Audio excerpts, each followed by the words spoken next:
கர்த்தருடைய பரிசுத்த நாமத்திற்கு துதியும் கனம் மகிமை உண்டாவதாக. இது நல்ல ஓய்வு நாளிலே உங்கள் மத்தியிலே தேவனுடைய வார்த்தைகளை பகிர்ந்து கொள்ளும்படியாய் தேவன் கொடுத்த கிருபைக்காக நான் கர்த்தரை சோஸ்தரிக்கிறேன். யாவரும் நிச்சயமாய் கர்த்தருடைய பரிசுத்த நாளிலே மகிழ மகிழ்ச்சியாக இருப்பீர்கள் என்று நான் கர்த்தருக்குள் விசுவாசிக்கிறேன். இந்த நாளிலும் நாம் தேவனுடைய வார்த்தைகளை தியானிக்கும்படியாக நாம் தெரிந்து கொண்ட வேத பகுதி லூக்கா புஸ்தகத்தில் 13வது அதிகாரத்தில் உங்கள் கவனத்தை நீங்கள் திருப்பி வைத்துக் கொள்ளும்படி அன்போடு கேட்டுக்கொள்கிறேன்.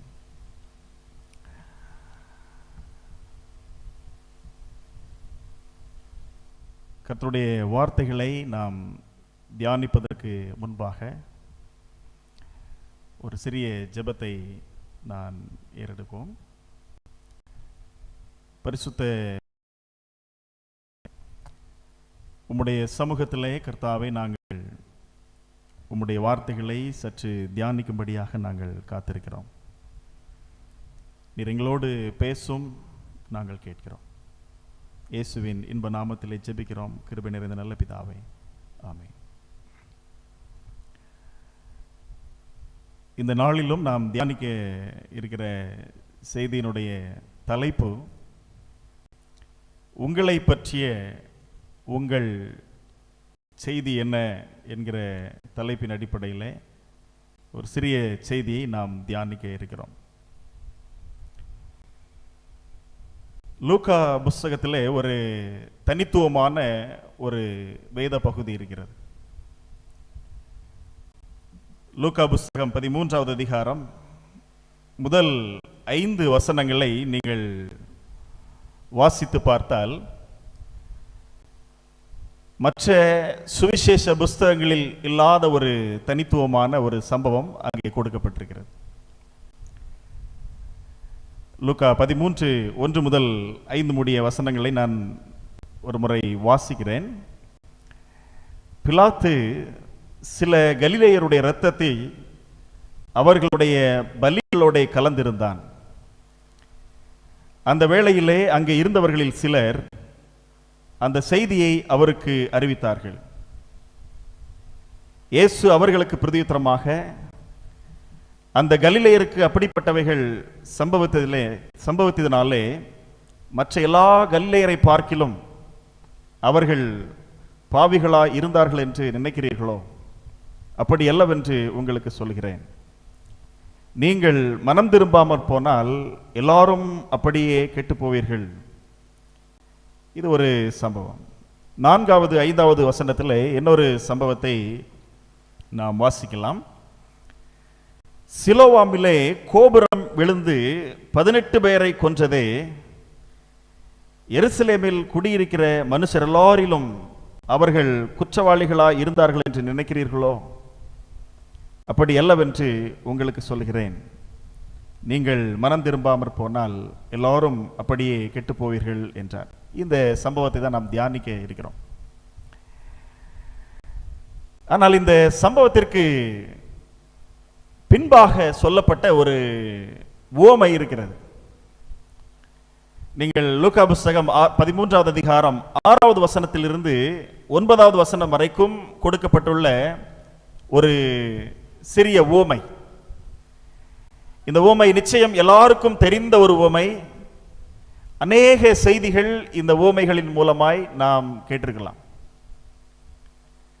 ஒரு திராட்சை தோட்டத்தில் ஒரு அத்தி மரத்தை ஒரு மனிதன் நாட்டி இருந்தான். அந்த அத்தி மரத்திலே 3 வருஷ காலமாய் கனியை தேடினான், காணவில்லை. அப்பொழுது அந்த தோட்டத்து உரிமையாளர் அந்த மரத்தை வெட்டி போடும்படி சொன்ன பொழுது அந்த வேலைக்காரன், ஐயா, இந்த வருஷமும் இந்த மரம் இருக்கட்டும், அந்த மரத்திற்கு நான் கொத்தி எரி போடுவேன், அது கனி கொடுத்தால் சரி, கொடுக்காவிட்டால் வெட்டி போடலாம் என்று ஒரு மிகவும் பிரபலமான ஒரு உவமை அங்கே இருக்கிறது. இந்த ஓமையை நாம் நன்கு அறிந்த ஒரு பகுதி, எல்லாருக்கும் தெரிந்த ஒரு ஓமை. ஆனால் இந்த ஓமையை ஆண்டவர் சொல்லுவதற்கு முன்பாக இந்த சம்பவத்தை அங்கே குறிப்பிடுகிறார்.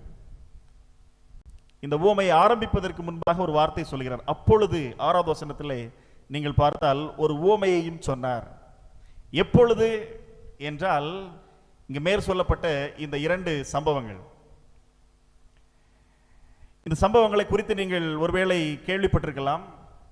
இது நடந்த ஒரு சம்பவம். இயேசு கிறிஸ்துவின் நாட்களில், கிறிஸ்துவின் ஊழிய காலத்திலே சிலர் கிறிஸ்துவனிடத்தில் வந்து சொன்ன ஒரு செய்தி. இது கதை அல்ல, இது ஒரு சரித்திரம். கிறிஸ்துவின் நாட்களில் நடந்த ஒரு சம்பவம். இது என்ன சம்பவம்? முதல் வசனம் சொல்கிறது, பிலாத்து சில கலிலேயருடைய இரத்தத்தை அவர்களுடைய பலிகளோட கலந்திருந்தான். இந்த சம்பவத்தினுடைய ஒரு முழு சரித்திரத்தை சுருக்கமாக நாம் சற்று கவனிப்போம். இயேசு கிறிஸ்துவின் நாட்களிலே ரோமர்களுடைய ஆட்சியின் கீழ் எருசலேம் அல்லது இஸ்ரவேல் தேசம் இருந்த காலகட்டத்தில் பொந்தியு பிலாத்து என்கிற ஆளுநரின் கீழ் யூதேய தேசம் இருந்தது. இந்த யூதேய தேசத்தின் இந்த பிலாத்து ஒரு சிறிய காரியத்தை அடிக்கடி சந்தித்துக் கொண்டிருந்தார். என்ன காரியம் என்றால், எருசலேமிலே ஒரு மிக முக்கியமான ஒரு பண்டிகை, பஸ்கா பண்டிகை காலத்தில் அவ்வப்போது எழுகிற ஒரு பிரச்சனை. என்ன பிரச்சனை என்றால், பஸ்கா பண்டிகை என்றால் இஸ்ரவேல் ஜனங்களுக்கு அது மிகவும் ஒரு பிரபலமான மிக முக்கியமான ஒரு பண்டிகை. அந்த பண்டிகை அவர்கள் விடுதலை பெற்ற அனுபவத்தை மையமாக வைத்து கொண்டாடப்படுகிற ஒரு பண்டிகை.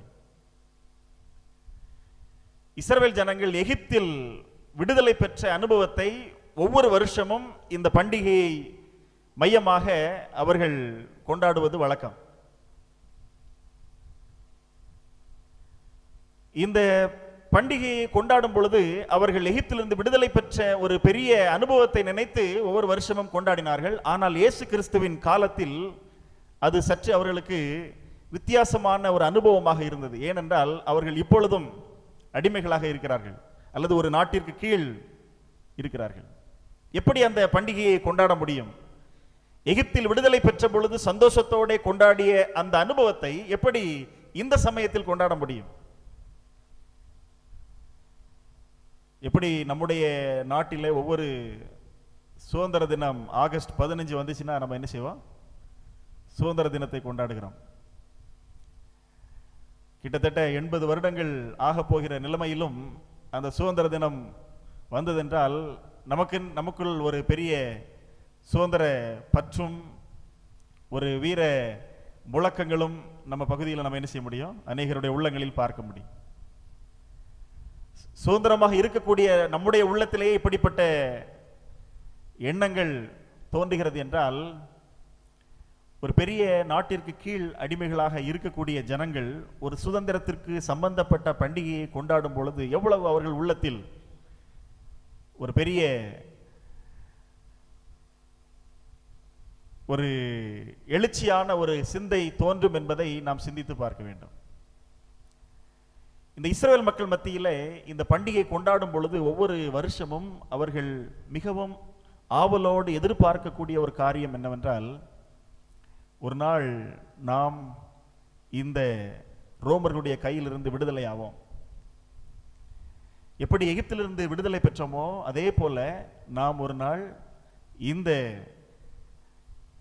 ரோமனுடைய ஆட்சியின் கீழ் இருக்கிற நாம் நம்முடைய மேசியாவாகிய பரலோகத்தின் தேவன் வரும் பொழுது விடுதலை ஆவோம் என்கிற ஒரு எண்ணம் அவர்களுக்கு எப்பொழுதும் இருந்து கொண்டிருக்கும். இது ஒரு சாதாரண மனிதர்களுக்கு இருந்த ஒரு எண்ணம். ஆனால் தேச பற்று அதிகம் நிறைந்த மனிதர்கள் இதில் ஒருபடி மேல போய் அந்த பஸ்கா பண்டிகை சமயத்தில் அவர்கள் சில புரட்சிகரமான செயல்களை செய்வது வழக்கம். அப்படி இது வருட வருடமாக நிகழக்கூடிய ஒரு சம்பவம்.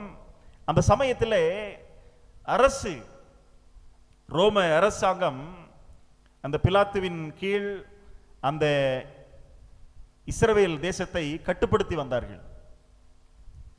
அப்பொழுது இப்படி புரட்சி செய்யக்கூடிய நபர்களை அவர்கள் கட்டுப்படுத்துவதும் பொழுது சில சமயங்களில் அது பெரிய சம்பவங்களாக நடைபெறுவது வழக்கம். அப்படித்தான் இயேசு கிறிஸ்துவின் காலத்திலும் இந்த பிலாத்து ஒரு முறை இந்த சமயத்தில் சில நபர்களை, போர் செய்வர்களை கொண்டு கொலை செய்தார். புரட்சி செய்த அந்த யூத அல்லது கலிலேய யாத்திரிகள் அல்லது இந்த கலிலேய ஜனங்கள் வேற யாரும் இல்லை, இஸ்ரவேல் ஜனங்களில் ஒரு பகுதியினர். இஸ்ரவேல் தேசம் இரண்டாக பிரிக்கப்பட்ட பொழுது இந்த இஸ்ரவேல் எல்லை ஓரத்தில் இருந்த சில கோத்திரங்கள், ஆசேர், நப்தலி, இசக்கார் போன்ற கோத்திரங்கள் தான் கலிலேயர்கள் என்று பின்னாட்களில் அழைக்கப்பட்டார்கள். இந்த கலிலேயர்கள் யூதர்கள் மைய பகுதியில் வாழ்ந்த ஒரு ஜனம். யூதர்கள் எருசலேமில் வாழ்ந்த ஒரு ஜனங்கள். அதை தென்பகுதி வடபகுதி என்று பிரித்து சொல்லுவார்கள். இந்த வடபகுதியில் இருந்தவர்கள் தான் கலிலேயர்கள். தெற்கு பகுதியில் இருந்தவர்கள் அந்த யூத கோத்திரத்தார்கள் அல்லது மற்ற கோத்திரங்கள். இந்த யூதயா ஜனங்களைப் போல கலிலேய ஜனங்கள் அடிக்கடி ஆலயத்திற்கு அவர்களால் வர முடியாமல் இருந்தது, தூரமாக இருந்ததுனால பண்டிகை நாட்களில் வருவது வழக்கம். எனவே இந்த பண்டிகை நாட்களில் அவர்கள் வரும்பொழுது இந்த பஸ்கா பண்டிகையின் சமயத்தில் அவர்கள் தங்கள் விடுதலையை குறித்த ஒரு எண்ணத்தோடு மிகவும் புரட்சிகரமான காரியங்கள் அநேகர் செய்வது வழக்கம். எனவே அப்படிப்பட்ட சமயங்களில் சில அரசு ஒடுக்குமுறைகளின் சமயங்களிலே அநேகர் கொல்லப்படுவது வழக்கம். அந்தபடியே இயேசு கிறிஸ்துவுக்கு இப்போ ஒரு செய்தி வருகிறது. சிலர் ஓடி வந்து இயேசு கிறிஸ்துவிடத்தில் இந்த செய்தியை சொல்றாங்க. பிலாத்து சில கலிலேயருடைய இரத்தத்தை அவருடைய பலிகளோட செலுத்தினான் அல்லது கலந்திருந்தான். அதாவது அவர்கள் பலி செலுத்தி அந்த பண்டிகையை ஆசரிக்கிற சமயத்தில் அந்த கலிலேயர்களை அவன் கொலை செய்ததனால் அந்த வசனம் சொல்லுகிறது, சில கலிலேயருடைய இரத்தத்தை பிலாத்து அவருடைய பலிகளோட கலந்திருந்தான்.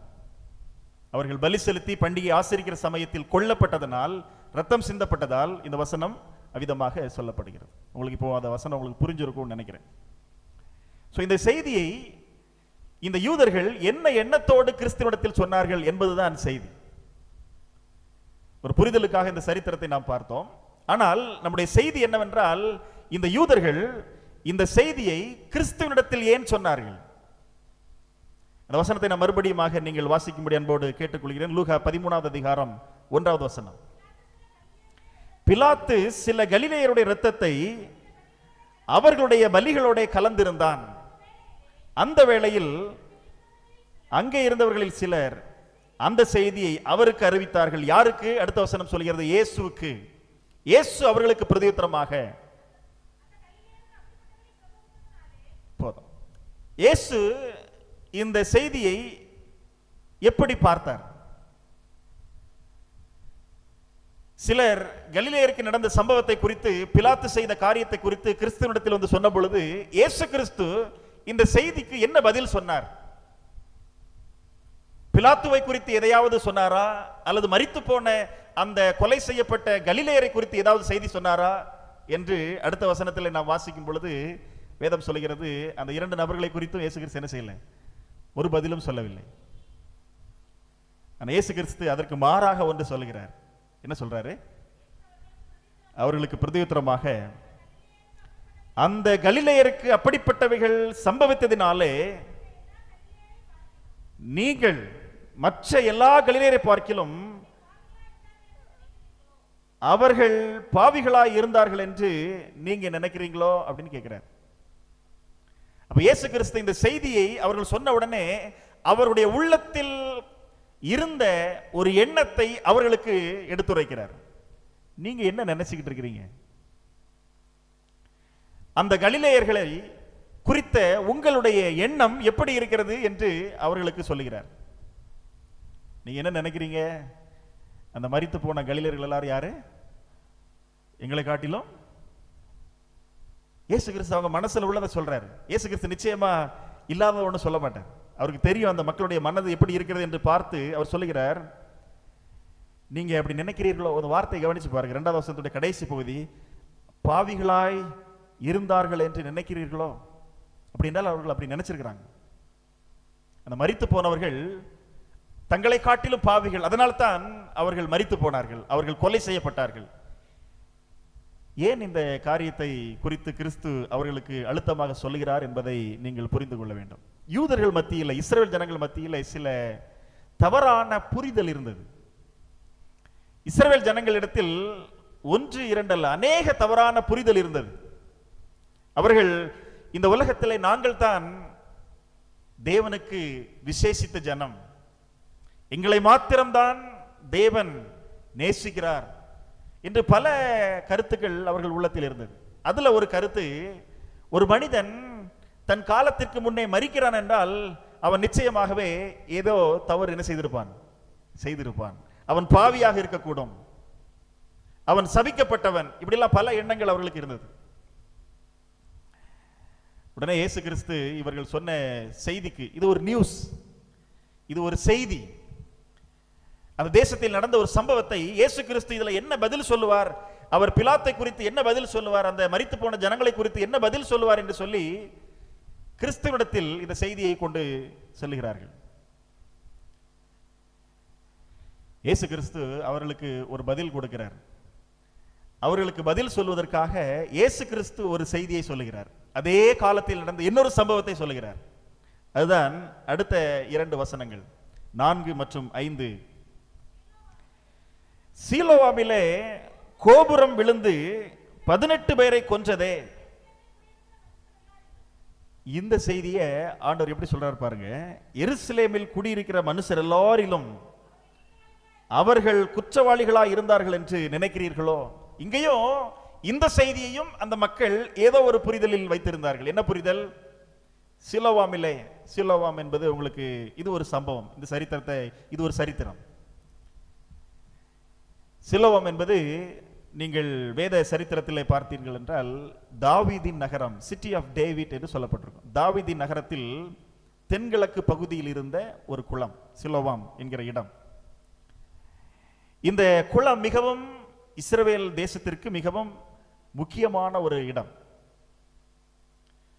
சொல்ல போனால் அந்த இஸ்ரவேல் தேசத்திற்கு ஒரு பெரிய நீர் ஆதாரமாக இருந்த ஒரு குளம். நீங்க எசேக்கியா ராஜா சரித்திரத்தில் நீங்க பார்த்தீங்க அப்படின்னா அவர் கட்டிய அந்த சுரங்கத்தில் உள்ள தண்ணீர் இந்த குளத்துல தான் வந்து சேரும் அப்படின்ட்டு சொல்லப்பட்டிருக்கும். மிக முக்கியமான ஒரு இடம். இந்த பிலாத்துவின் நாட்களில், இயேசு கிறிஸ்துவின் இந்த காலகட்டங்களில் பிலாத்து இந்த சிலோவாம் குளத்தை, இந்த நீர் ஆதாரத்தை மேம்படுத்தும்படியாக பல பணிகளை செய்ததாக சில சரித்திர எழுத்தாளர்கள் எழுதுகிறார்கள். அப்பொழுது இந்த குளத்தை கண்காணிப்பதற்காக எருசலேம் மதில் சுவருக்கு அருகிலே, அது ஒரு பெரிய வளைவான இடத்தில், அதை கண்காணிப்பதற்காக கோபுரங்களை அல்லது அந்த சுவர் மதிலிலே அந்த பார்வை காட்சி கோபுரத்தை கட்டும் பொழுது விபத்துக்கள் நடந்திருக்கலாம் என்று சரித்திர எழுத்தாளர்களும் சில வேத எழுத்தாளர்களும் அவ்விதமாக கூறுகிறார்கள். இது இயேசு கிறிஸ்துவின் காலத்தில் நடந்த ஒரு சம்பவம். அப்பொழுது இடிபாடுகளின் நிமித்தமாக 18 பேர் மரித்ததாக செய்தி சொல்லப்படுகிறது. இந்த செய்தியை இயேசு கிறிஸ்து அவர்களுக்கு பதில் கொடுக்கிறார். இந்த 2 சம்பவத்தையும் ஒருவேளை நீங்க வாசிச்சிருப்பீங்க. நான் ஒரு முக்கியமான கருத்தை நீங்கள் புரிந்து கொள்ள வேண்டும். இயேசு கிறிஸ்து அவர்கள் மனநிலையை மாற்றுவதற்கு அவர் எடுக்கிற ஒரு முயற்சி இது. கலிலேயரை குறித்த ஒரு செய்தியை இந்த யூதர்கள், அதான் நான் முதல்ல சொன்னேன், 2 விதமான இஸ்ரவேல் ஜனங்கள். ஒன்று கலிலேய இஸ்ரவேலர்கள், அவர்கள் எருசலேமுக்கு கொஞ்சம் அதிக தூரத்தில் இருந்தவர்கள். எருசலேம் தேசத்தின் எல்லை ஓரங்களில் இருந்த தேசத்தாரை கலிலேயர்கள் என்று சொல்லப்பட்டிருக்கும். இந்த யூதர்கள் என்பவர்கள் எருசலேம் மைய பகுதியில் ஆலயத்திற்கு நெருக்கமான இடங்களில் இருந்தவர்கள். இவர்கள் தங்களை விசேஷித்த ஜனங்கள் என்று அந்த காலத்தில் இஸ்ரவேல் ஜனங்களுக்குள்ளே ஒரு பிரிவுகள் இருந்தது. யூதர்கள் தாங்கள் அதிக பரிசுத்தவான்கள் என்றும் அதிக தூய்மையானவர்கள் என்றும், இந்த கலிலேய ஜனங்கள் புறஜாதிய தேசத்து பக்கத்தில் இருந்ததனால அவர்கள் அநேக அந்நிய ஜனங்களோடு சம்பந்தம் கலந்திருந்தார்கள். எனவே அவர்கள் சற்று இந்த யூத இஸ்ரவேல் ஜனங்களிலிருந்து கொஞ்சம் ஒதுக்கப்பட்டவர்களைப் போல நடத்தப்பட்டார்கள். ஆனாலும் பண்டிகை காலங்களில் அவர்கள் ஆலயத்திற்கு வந்து தொழுவதும் பலி செலுத்துவதும், அப்படி யாத்திரியர்கள் போல வந்து சென்ற அனுபவங்கள் உண்டு. நீங்கள் வேதத்தில் அதை வாசிக்கலாம். இப்ப இந்த எண்ணத்தில் இந்த யூதர்கள் அந்த கலிலேயர்களை குற்றம் சாட்டுகிறார்கள். இந்த கலிலேயர்கள் பாவிகள், அவர்கள் குற்றவாளிகள். நீங்க அதான் இயேசு கிறிஸ்து சொல்லும் பொழுது அந்த 2 முடிவுரையிலையும் பார்த்தீங்க அப்படின்னா ஒரே வாக்கியம் சொல்லப்பட்டிருக்கும். 2வது வசனத்தின் முடிவிலும் 4வது வசனத்தின் முடிவிலும் பார்த்தீங்க அப்படின்னா, நீங்கள் அவர்களை பாவிகள் என்று நினைக்கிறீர்களோ? உங்க மனசுல அவர்கள் பாவிகள் என்கிற ஒரு எண்ணம் இருக்கிறது. இந்த கலிலேயருக்கு நடந்த சம்பவத்தை வைத்து நீங்க இப்படி படத்தை சொல்லுகிறார். நீங்கள் கலிலேயை பற்றி இப்படி சொல்றீங்க, ஆனா உங்க வீட்டு பக்கத்துல நடந்துச்சுதே, 18 பேர் மரிச்சாங்களே, இதை என்ன சொல்றீங்க? இவங்களும் குற்றவாளிகளா நினைக்கிறீங்களா அப்படின்னு கேட்கிறார். இந்த 2லும் ஆண்டவர் சொன்ன ஒரு பதில் என்னவென்றால், 3வது வசனமும் 5வது வசனத்திலும் அப்படி. இந்த 3வது வசனத்தை 5வது வசனத்தை வாசிச்சு பாருங்க, ஒரே மாதிரி இருக்கும். 2 வசனமும் ஒரே மாதிரி இருக்கும். அப்படி அல்லவென்று உங்களுக்கு சொல்லுகிறேன், அப்படி அல்லவென்று உங்களுக்கு சொல்லுகிறேன். அந்த 2வது 5வது வசனத்திலையும் பார்த்தீங்க அப்படின்னா அதே வார்த்தை சொல்லப்படும், அப்படி அல்ல. நீங்க நினைக்கிறது மாதிரி அப்படிலாம் இல்லை. நீங்க ஏன் மற்றவர்களை குறித்து இப்படி யோசித்துக் கொண்டிருக்கிறீர்கள், நினைத்துக் கொண்டிருக்கிறீர்கள்? இந்த நாளின் செய்தி, மற்றவர்களை குறித்து நீங்கள் ஏன் இப்படி நினைத்துக் கொண்டிருக்கிறீர்கள்? உங்களை பற்றிய உங்கள் செய்தி என்ன? கலிலேயரை குறித்த செய்தியை சொல்லுகிறீர்கள், உங்களை குறித்த செய்தி என்ன? இயேசு கிறிஸ்து அவர்கள் கொடுத்த பதில், நீங்கள். அவர்கள் கலிலேயரை பற்றி பேசுகிறார்கள், ஆனால் இயேசு கிறிஸ்து என்ன பேசுறாரு? 3வது வசனத்துல, நீங்கள் மனம் திரும்பாமற் போனால். 5வது வசனத்துல பாத்தீங்க அப்படின்னா, நீங்கள் மனம் திரும்பாமற் போனால். ஆண்டவருடைய பதில், நீங்கள் எப்படி இருக்கிறீர்கள்? இது ஒரு சாதாரண ஒரு செய்தி தான், ஆனாலும் நாம் சிந்தித்து பார்க்க வேண்டிய ஒரு செய்தி. மற்றவர்களை பாவிகள் என்று நினைக்கிறீர்கள், அவர்களை குற்றவாளிகள் என்று ஏன் நினைக்கிறீர்கள்? ஆண்டவர் கேட்கிறாரு, நீங்கள் எப்படி இருக்கிறீர்கள்? ஆண்டவர் உங்களையும் என்னையும் பார்த்து, நீங்கள் எப்படி இருக்கிறீர்கள்? அநேக நேரங்களில் நாம் அநேக காரியங்கள் மற்றவர்களை குறித்து அதிகமாக நினைப்பதுண்டு. மற்றவர்களை குறித்த ஒரு பட்டியல் கேட்டால் நம்மால் அநேகம் கொடுக்க முடியும். நம்மை குறித்து எத்தனை காரியங்கள் நாம் கொடுக்க முடியும்? நம்மை குறித்த செய்தி என்ன? இயேசு கிறிஸ்து அந்த ஜனங்களுக்கு இந்த 2 நடந்த சம்பவத்தின் மூலமாய் ஒரு பெரிய தீர்க்க தரிசன பகுதியை அவர்களுக்கு எடுத்துரைத்தார். எப்படி அந்த 2 சம்பவங்களும் நடந்ததோ அதே போல நீங்கள் மனம் திரும்பாமற் போனால் உங்களுக்கும் நடக்கும். கலிலேயருடைய இரத்தத்தை பிலாத்து சிந்தினது போல, கோபுரம் இடிந்து விழுந்து 18 பேர் மரித்தது போல, நீங்கள் மனம் திரும்பாமற் போனால் உங்களுக்கும் அப்படியே நடக்கும். நடந்துச்சுதான். இஸ்ரவேல் ஜனங்களுக்கு நடந்தது. இஸ்ரவேல் ஜனங்களுக்கு நடந்தது. இயேசு கிறிஸ்துவின் காலத்துக்கு பிறகு 70வது வருஷத்திலே இந்த சம்பவம் நடந்தது. ஆண்டவர் இந்த நடந்த சம்பவத்தை வைத்து அவர்களுக்கு எதிர்காலத்தில் நடக்கப் போகிற ஒரு காரியத்தை அவர்களுக்கு முன்னாலே சொல்லிக் கொடுத்தார். இதை ஆங்கிலத்தில் சொல்லுவார்கள் டுவல் ப்ராஃபஸி என்று சொல்லுவார். 2 முறை நடக்கக்கூடிய தீர்க்க தரிசன அனுபவங்கள் என்று சொல்லுவார்கள். இயேசு கிறிஸ்து சொன்னது போல எருசலேம் ஆலயம் ரோமர்களால் சூழப்பட்ட பொழுது அநேக ஜனங்கள், மத்தேயு 24 ஆண்டவர் சொன்னாரு, நீங்கள் பாழாக்கும் அருவருப்பை பரிசுத்த ஸ்தலத்தில் காணும் பொழுது நீங்க என்ன செய்யுங்க, எல்லாரும் வெளியே போயிருங்கன்னு சொன்னார். அது மத்த 24 அதிகாரம், அந்த கடைசி கால சம்பவங்களை நம்ம இனிமே வரப்போற காலங்களுக்கு அதை படிச்சிருப்போம். ஆனால் அது இஸ்ரவேல் ஜனங்களுக்கும் பொருந்தக்கூடிய சில சரித்திரங்கள் அங்கு சொல்லப்பட்டது. அங்க இஸ்ரவேல் ஜனங்களுக்கு கொடுக்கப்பட்ட அந்த செய்தியை அநேகர் கேட்காமற் போனார்கள், நிராகரித்தார்கள். அவர்கள் மனதை அவர்கள் மாற்றவில்லை. சரித்திரம் சொல்லுகிறது, வேதம் சொல்லுகிறது, அநேகர் ஆலயத்திற்குள் பலி செலுத்தி கொண்டிருக்கிற பொழுது அவர்கள் வெட்டி 1000 பேர் கொலை செய்யப்பட்டார்கள். எப்படி பிலாத்து அன்று கலிலேயருடைய இரத்தத்தை அவர்கள் பலி செலுத்தி கொண்டிருந்த வேளையிலே கொலை செய்தானோ, அதே போல கிறிஸ்துவுக்கு பின்பாக 70வது வருஷத்துல அநேக இஸ்ரவேல் ஜனங்கள் யாரெல்லாம் கிறிஸ்துவின் வார்த்தைகளுக்கு செவி கொடுக்கவில்லையோ, எருசலேமை விட்டு வெளியே போகலையோ, மலைகளுக்கும் அங்கே ஓடி போகவில்லையோ, அவர்கள் ஆலயத்தில் இருந்தால் எந்த ஒரு சம்பவங்களும் நடக்காது, நமக்கு நம்ம தப்பிச்சிடலாம் அப்படின்னு சொல்லிட்டு உள்ள இருந்தார்களோ, அவர்கள் எல்லாரும் அன்று கொலை செய்யப்பட்டார்கள். எப்படி கோபுரம் இடிந்து விழுந்து 18 பேர் மரித்தார்களோ, அதே போல எருசலேம் மதில்கள், ஆலயங்கள் அழிக்கப்பட்ட பொழுது அநேகர் அங்கே தஞ்சம் புகுந்தவர்கள் அந்த சுவர்கள் விழுந்து மரித்து போனார்கள். ஆண்டவர் இதை ஒரு பெரிய செய்தியாக அவர்களுக்கு கற்றுக் கொடுத்தார். அன்பான தேவனுடைய பிள்ளைகளே, இந்த அனுபவத்தின் மூலமாய் நம்முடைய வாழ்க்கையில நாம் சிந்தித்து பார்க்க வேண்டிய மிக முக்கியமான ஒரு செய்தி, இன்று உலகத்திலே நாமும் இதே போல ஒரு அனுபவத்தில் வாழ்ந்து கொண்டிருக்கிறோம். மற்றவர்களை குறித்த செய்தி எவ்வளவாய் நம்முடைய வாழ்க்கையில் காணப்படுகிறது, நம்மை குறித்த செய்தி நம்முடைய வாழ்க்கையில் எவ்வளவாய் காணப்படுகிறது. ஒரு முறை பேதுரு இயேசுவினிடத்தில் சொன்னார். யோவான் புஸ்தகத்தில் 21வது அதிகாரம், இயேசு கிறிஸ்து தன்னுடைய சீஷர்களுக்குரிய கடைசி நாட்களை குறித்த சில அனுபவங்களை சொல்லும் பொழுது பேதுருவை குறித்து சொல்லி முடித்த உடனே பேதுரு ஒரு வார்த்தை இயேசுவினிடத்தில் கேட்டார். யோவான் 20வது அதிகாரம் 21, 22 வசனங்களை வாசிக்கும் பொழுது, யோவான் புஸ்தகம் 21வது அதிகாரம் 21வது வசனம்.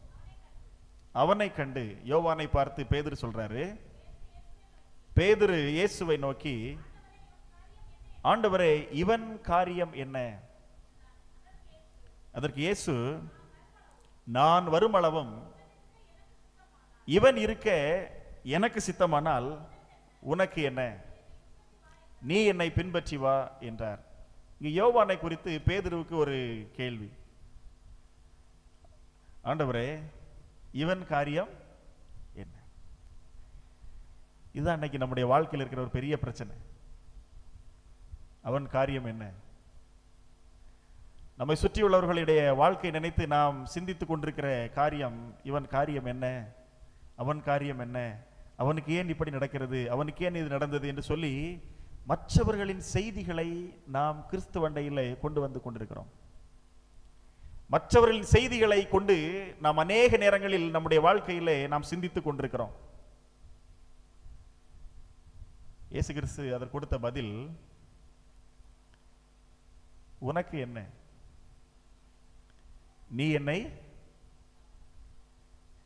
நீ உன்னை பார், உன்னுடைய வாழ்க்கையை பார், நீ என்னை பின்பற்றி வா.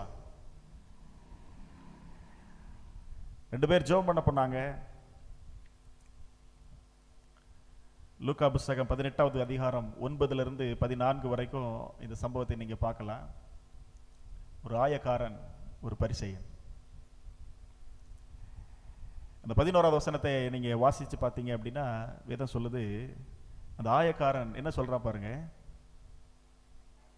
பரிசேயன், தேவனே, நான் பரிகாரர், அநியாயக்காரர், விபச்சாரக்காரர் ஆகிய மற்ற மனுஷரை போலவும் இந்த ஆயக்காரனை 4 விதமான மக்களை குறித்து பேசுறான்.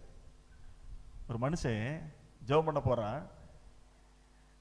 அந்த காலத்தில் இருந்த 4 விதமான மனிதர்களை குறித்து பேசுறான். பரிகாரர், அநியாயக்காரர், விபச்சாரக்காரர், இந்த ஆயக்காரர். அநேக நேரங்களில் நாம் அப்படிதான் பேசிக்கிட்டு இருக்கிறோம். பக்கத்து வீட்டுக்காரன், சொந்தக்காரன், சபையில் உள்ளவங்க, அங்க உள்ளவங்க, இங்க உள்ளவங்க. ஆனா இந்த மனுஷன் எப்படி தெரியுமா ஜெபம் பண்ணா? 13வது வசனத்தை வாசிச்சு பாருங்க. ஆயக்காரன் தூரத்தில் நின்று தன், நல்ல அந்த வார்த்தை கவனிங்க, தன்னுடைய கண்களை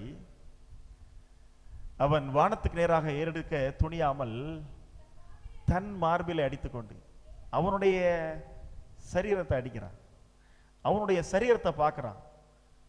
ஆண்டவரே, பாவியாகிய என் மேல் என்ன பாருங்க. 2 பேர் பார்த்தாங்க. ஒருத்தர் யாரெல்லாம் பார்த்தா? சுத்தி இருக்கிற எல்லாரையும் பார்த்தான். நான் அவனை மாதிரி இல்லை, அவன் அப்படி, இவன் இப்படி. நான் ஒரு மனுஷன் அவனை பார்த்தான். ஆண்டவரே, பாவியாகிய என் மேல் கிருபையாயிரு. அன்பான தேவனுடைய பிள்ளைகளே, இன்னைக்கு நாம் வாழ்கிற காலம் மற்றவர்களை பார்க்கக்கூடிய காலம் அல்ல. மற்றவர்களை குறித்து பேசுகிற காலம் அல்ல. கலிலேயருக்கு நடந்ததை குறித்து சிந்திக்கக்கூடிய காலம் அல்ல. மதில் விழுந்து இறந்து போன நபர்களை குறித்து சிந்திக்கக்கூடிய காலம் அல்ல. நாம் வாழ்கிற காலம், நாம் வாழ்கிற நேரம், நீங்களும் நானும் நம்மை குறித்து சிந்திக்க வேண்டிய ஒரு நேரம். என்னை குறித்து நான் சிந்திக்க வேண்டிய ஒரு காலத்திலே நான் வாழ்ந்து கொண்டிருக்கிறேன். இயேசு கிறிஸ்து அப்பொழுது ஒரு உவமையை சொன்னார். எப்பொழுது? இந்த மக்கள் எல்லாரும் கலிலேயரையும் பிலாத்துவையும் அங்க நடக்கிற சம்பவத்தையும் இங்க நடக்கிற சம்பவத்தை குறித்து பயங்கரமா பேசிக்கிட்டு இருக்கிற வேளையில இயேசு கிறிஸ்து சொன்னாரு, ஒன்னை யோசிச்சு பாரு. அப்பொழுது ஒரு கதை சொல்றேன் அப்படின்னு சொல்றாரு. ஒரு திராட்சை தோட்டம் இருந்துச்சு. அதுல ஒரு அத்தி மரத்தை என்ன செஞ்சேன்? அந்த அத்திமரம் யாரு அப்படிங்கிறது அந்த மக்களுக்கு நல்ல தெரியும். அது இஸ்ரவேல் ஜனங்களை தான் குறிக்குது அப்படின்னு ஏசாயா புத்தகத்தில் சொல்லப்பட்ட வசனங்கள் இஸ்ரவேல் ஜனங்களுக்கு நல்ல தெரியும். அந்த அத்திமரம் வேற யாரும் கிடையாது, நம்மள தான் இயேசு கிறிஸ்து சொல்றாருன்னு நல்ல தெரியும். அவர்கள் அந்த அத்திமரத்தை குறித்து இயேசு கிறிஸ்து பேசும் பொழுது அதுல நான் கனியை தேடினேன் அப்படிங்கிற வார்த்தை சொன்ன உடனே, கனி இல்லை, 3 வருஷமா பார்த்துக்கிட்டு இருக்கிறேன், இந்த 3 வருஷமா நான் ஊழியம் செய்யும் பொழுது இந்த இஸ்ரவேல் ஜனங்களை பார்த்துக்கிட்டே இருக்கிறேன், ஒரு கனி இல்லை. அப்போ ஆண்டவர் சொல்றாரு, இந்த மரத்தை என்ன செஞ்சிருவோம்? வெட்டிடுவோம். அப்போ அந்த வேலைக்காரன், அந்த தோட்டக்காரன் இயேசு கிறிஸ்து சொல்றாரு, என்ன 1 வருஷம் இருக்கட்டும். அந்த அத்தி மரம் சில வேளைகளில் நம்மளையும் என்ன செய்யும்? இன்னொரு வருஷம் அப்படின்னு ஒவ்வொரு வருஷமையும் ஆண்டவர் உங்களுக்கும் எனக்கும் என்ன செய்து கொண்டிருக்கிறார்? கொடுத்து கொண்டிருக்கிறார். ஒவ்வொரு வருஷமும் தேவன் கொடுக்கக்கூடிய அவருடைய கிருபை என்பதை நாம் எவ்வளவாய் புரிந்திருக்கிறோம். போதகர் ஆரம்பத்தில் ஜெபிக்கும் பொழுது சொன்னார், ஒவ்வொரு நாளும் அவருடைய கிருபை புதிதாக இருக்கிறது. உபாகமத்தில் மன்னிக்கவும், புலம்பல்ல வாசிக்கிறோம் இல்லையா? காலைதோறும் உங்களுடைய கிருபை. அங்க சொன்னாரு, இன்னொரு வருஷம் இருக்கட்டும், இன்னொரு வருஷம் கிருபையா கொடுப்போம்னு சொன்னாரு. இங்க ஒவ்வொரு நாளும் ஆண்டவர் நமக்கு என்ன செய்யறாரு? எப்படி தர்றாரு?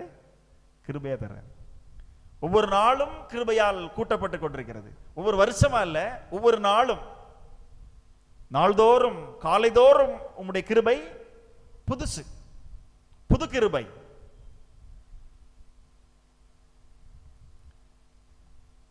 நம்மை குறித்து நாம் சிந்திக்க வேண்டிய ஒரு காலத்தில் வாழ்கிறோம். நம்முடைய வாழ்க்கை எப்படியாய் கடந்து போய் கொண்டிருக்கிறது? நம்முடைய வாழ்க்கை எப்படியாய் நாம் வாழ்ந்து கொண்டிருக்கிறோம் என்று நம்மை குறித்து சிந்திக்க வேண்டிய காலத்தில் நாம் வாழ்கிறோம்.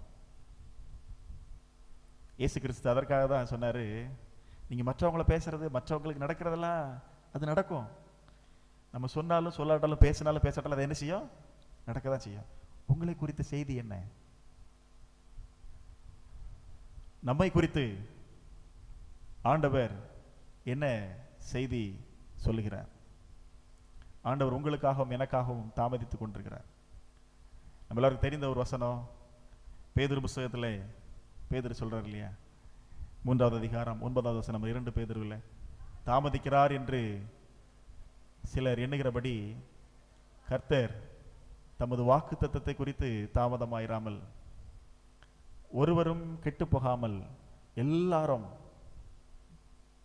மனம் திரும்ப வேண்டும் என்று ஆண்டவர் தாமதிக்கிறார். இந்த தாமதம்ங்கிற வார்த்தை என்ன அப்படின்னா அவருடைய கிருபை. எல்லாரும்